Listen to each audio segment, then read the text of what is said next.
En este vídeo vamos a ver cómo calcular los coeficientes de presión en paramentos verticales según el código técnico de la edificación. ¿Qué significa esto?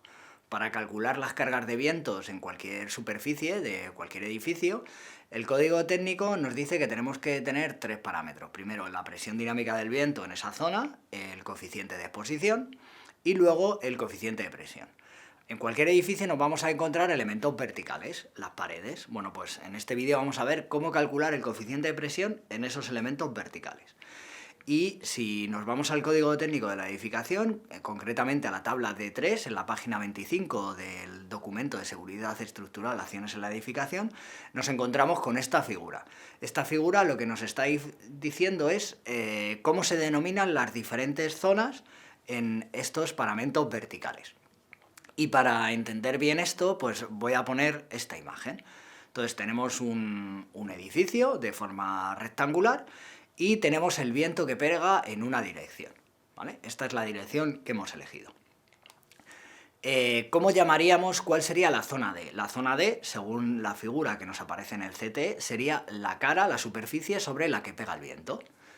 Y la zona E sería la superficie que está en la zona opuesta, ¿vale? Tenemos la zona D contra la que pega el viento y la zona D sería la superficie paralela, pero en la zona opuesta.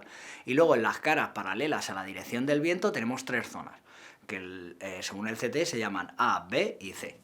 Bueno, pues esto lo tendríamos así. Pero ¿cómo sabemos en qué dirección pega el viento? El viento puede pegar en esta cara, pero podría pegar en cualquier otra. Entonces, ¿cómo elegimos en qué cara va a pegar el viento? Pues en realidad no lo sabemos, tendremos que hacer diferentes hipótesis.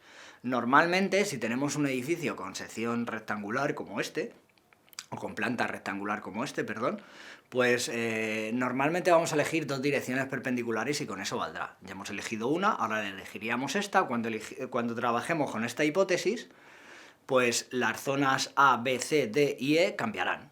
Ahora estarán en esta otra zona.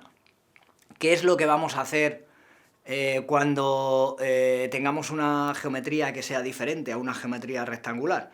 Bueno, pues lo que tendremos que hacer es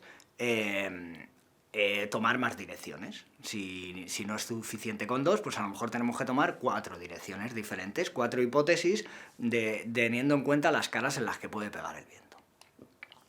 Bueno, y una vez que hemos definido cuál es la zona A, cuál es la B, cuál es la C y cuál es la D y la E, pues lo que vamos a hacer es irnos a esta tabla y en esta tabla vamos a encontrar ya cuál es el valor específico del coeficiente de presión en cada una de las zonas. Para entrar en esta tabla lo primero que tenemos que saber es la superficie del elemento. Si vamos a trabajar con un edificio, lo normal es que la superficie sea mayor de 10 metros cuadrados, pero podemos estar trabajando con elementos que no sean el edificio completo, sino que algún elemento de cobertura, algún elemento más pequeño, y podemos tener una superficie más pequeña de 10 metros cuadrados. Luego tenemos otro parámetro muy importante que es h partido por d. ¿A qué denominamos h y a qué denominamos d? D es la dimensión que tiene la planta del edificio en la dirección en la que pega el viento. De modo que si tenemos un edificio de planta rectangular, D puede tener valor diferente en función de la dirección en la que tengamos el cuenta del viento, ¿vale? En la cara en la que tenemos las zonas A, B y C, bueno, pues el ancho de esa superficie, ese es la dimensión D. ¿Y cuál es el valor de H? H es la altura total del edificio. Podemos estar en una superficie que no sea tan alta como la altura total del edificio, pero H no es la altura de nuestra superficie, es la altura total de todo el edificio.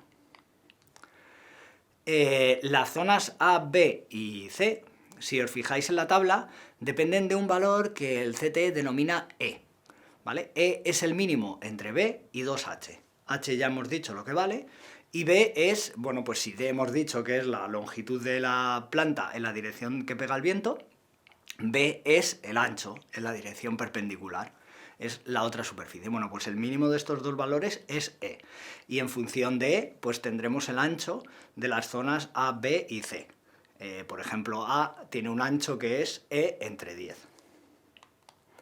Bueno, pues una vez que ya sabemos todos estos valores y ya tenemos claro cuáles son nuestras zonas, En esta tabla se entra de la forma siguiente. Primero tenemos que definir la dimensión de nuestra superficie. Imaginamos que estamos en la superficie D, la superficie donde pega el viento, tiene una dimensión mayor de 10 metros cuadrados y nuestro valor de h partido por d es 1. Bueno, pues mayor de 10, valor 1, nos vamos a la tabla y vemos que el coeficiente de presión es 0,8. Pero no siempre vamos a tener esta suerte. Puede haber veces que no encontremos el valor exacto de la tabla. Por ejemplo, tenemos una superficie de 5 metros cuadrados, pero h partido de d puede valer 0,5. Y nosotros tenemos el valor de 5, de 1 y de menos de 0,25. ¿Qué es lo que hacemos? Pues en este caso tendríamos que interpolar entre los valores 0,8 y 0,9. 0,9 correspondería a 1, 0,8 a 0,25 y para 0,5 pues habría que interpolar y sacar cuál es el valor correcto.